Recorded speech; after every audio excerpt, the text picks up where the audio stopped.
देवळा तालुक्यात खरीप हंगामात युरिया खताची अतिशय तीव्र स्वरूपात टंचाई जाणवत असून देवळा सहाय्यक कृषी अधिकारी चंद्रशेखर अकोले व त्यांचे सहकारी यांनी देवळा तालुक्यातील कृषी सेवा केंद्रांवर धडक मोहीम राबवून त्यामध्ये खते व बियाणे यांची तपासणी केली असून त्यांनी देवळा येथील मातोश्री ॲग्रो एजन्सी या दुकानातील बियाण्याचे नमुने घेऊन ते नमुने तपासणीसाठी पाठवले आहेत।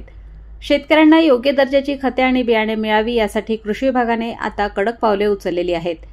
तालुक्याभर कृषी केंद्रावर कृषी अधिकाऱ्यांनी अचानक धडक मोहीम सुरू केली असून यात भेसळयुक्त आणि बनावट कृषी निविष्ठा विकणाऱ्यांवर कठोर कारवाई केली जाणार आहे।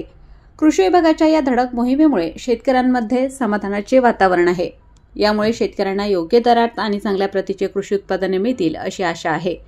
कृषी विभागाने शेतकऱ्यांना आवाहन केले आहे की कोणत्याही कृषी केंद्रावर फसवणूक होत असल्यास त्वरित कृषी विभागाकडे तक्रार करावी।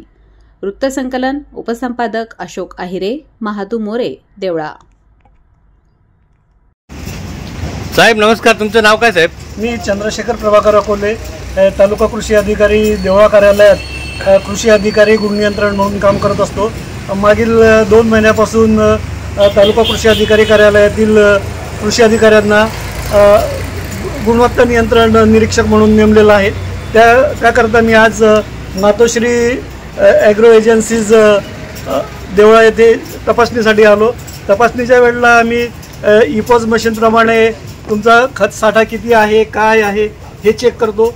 इपॉजमध्ये स्टॉक असल्यावर तो गोडाऊनमध्येही तेवढाच आहे आणि स्टॉक रजिस्टरलाही तेवढाच आहे हे चेक करतो आणि याच्यात तफावत आढळल्यास आम्ही लगेच त्या दुकानावर कार्यवाही करतो।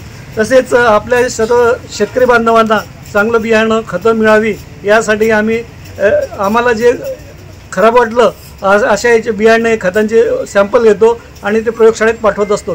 प्रयोगशाळेतून त्यांचा पास निकाल आला तर ठीक, कधी फेल निकाल आला तर आम्ही त्या दुकानावर तसंच कंपनीवर कार्यवाही करत असतो।